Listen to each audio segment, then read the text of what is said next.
Hindi naman siya, sinasabi niya kanina, sabi ko, nandito ko sa labas ng gate, hindi ako makapasok. Sabi ko, hindi kita personal na mabigyan ng instructions, pero tinext ko na, sabi ko, minessage ko sa kanila lahat na kung sino man yung nandun sa loob, ano yung kailangan mong gawin. And then he said na, huwag ka na magantay dyan, umuwi ka na. So, hindi ko rin naman magawa na iwanan ng ating dating Pangulo. Hindi dahil tatay ko siya, pero dahil hindi ko matanggap na nagiging doormat tayo ng mga dayuhan. I mean, ganito lang tayo, mga maliliit na mga tao kung ikumpara mo sa ibang bansa. Pero alam mo yun, dapat may pride tayo ba? Dapat tayo kampi-kampi Pilipino. Ma'am, how is he taking this? Magkaisa tayo. Nagkausap kami kagabi. And it was okay naman. Sabi niya lagi, daan lang sa legal. Daan lang sa legal. Yun ang sabi niya. Kaya yung discussions din namin, legal. Kumusta yung kalusugan niya?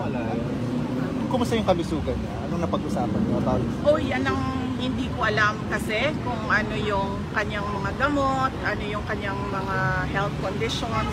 Ang pagkakaalam ko, meron talaga siyang mga health conditions, kaya siya may nurse na kasama lagi. And then meron siyang mga gamot at meron siyang mga gadget na kailangan na kasama niya lagi. And then, ang pagkakarinig ko kanina, mataas yung sobrang taas ng blood sugar niya, kaya nag-insulin sila. Ma'am, how true are the reports na naninay daw po ng asylum si former President Duterte sa China, and what was denied by you? Wala. I was there in Hong Kong. Wala siyang kausap from the Chinese government. And in fact, sabi niya, kung maalala niyo, ma'am, habang lumalapit yung eleksyon, ma'am, tumitindi yung personal na panggigipit. Sa tingin niyo, babaliktad din po ang lahat? Kaya nga sinasabi ko kanina, sir, nandyan yung tao. I mean, tagalin man nila si former President Duterte sa equation, sa midterm elections. Nandyan yung taong bayan at lumalakas yung black voting ng PDP 9 candidates.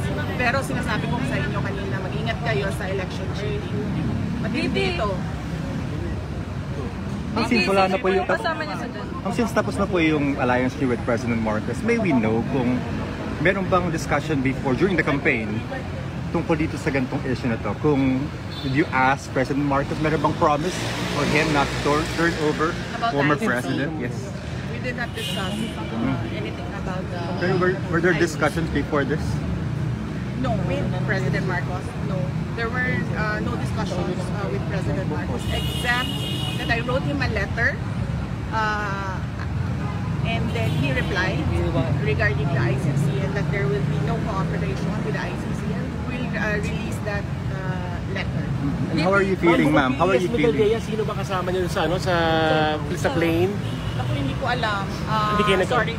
Alam ko lang yung mga hindi nakasama sa plane, nasa labas. Kasama si Kitty, o hindi nakasama?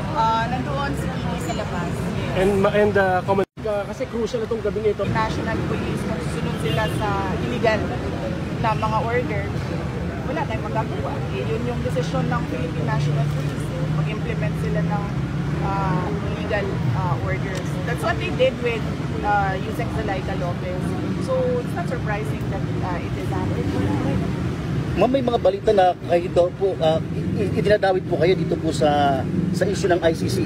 Sa tingin niyo, ma'am, baka kayo na po ang next na puntirin after this? Oo, sinabihan ako ng nanay ko. Sinabihan ako ng nanay ko, sabi niya, mag-ingat ka dahil ikaw ang susunod. Handa na, ma'am? Anong handa? Kumbaga, handa na harapin, handa na para malampasan, mapagtagumpayan. Iniisip ko lang ang gastos sa abogado eh. Magastos kasi ang mga abogado. So yan lang naman yung concern natin sa ngayon. But so far, napaghandaan din naman yung gastos para sa mga abogado. Okay lang. Yes, my mother warned me about me as the next target for the ICC. Ma'am, ba't di pala kayo magkasabay umuwi ng Pangulo? Para pinapalayo ko ba niya sa kumbaga sa circle na kumbaga wag ka na idamay ng pamumulitika? Hindi. Kasi kami, kung napapansin nyo, kahit dati, hindi kami nagsasabay sa airplane. Na silang pakisawa or kaming mag-ama. Hindi kami nagsasabay sa airplane. Kasi pag nahulog yung airplane, mauubos kami lahat. Kaya never kami nagsasabay sa mga airplane. Kaya hindi rin ako makapagsabi sa loob na kasama ako sa airplane na yan. Ma'am, ito pong private plane, ito pong chartered plane na pinagsakyan po kaya PRRD. Pag-aari daw po ito ng isang congressman na si Congressman Zaldico. Tama po ba? Hindi ko alam kung sino ang may-ari ng airplane. Pero nung nakita ko na sinasabi nila na galing sa Pilipinas lang yung airplane, nakikita na natin na Private. Politiko, ma'am. ginagawa nila talaga. Okay. Ma'am, may labag po ba dito, ma'am, sa paggamit ng private plane? Yan ang hindi ko alam. I have to talk to ICC lawyers. Sa ngayon, ang alam lang namin is dapat siya dinala sa local authorities. Ma'am, nag-update po ba sa inyo sila Attorney Torion at Attorney Vic Rodriguez tungkol po sa certiorari petition? Hindi ko pa nakausap si Attorney Vic Rodriguez at si Attorney Torion. So, ang nakakausap ko si Attorney Delgra, Martin Delgra ang nakakausap ko, and si Attorney Harry Roque. Ma'am, pag naisakay po ba si former President Duterte papuntang Netherlands,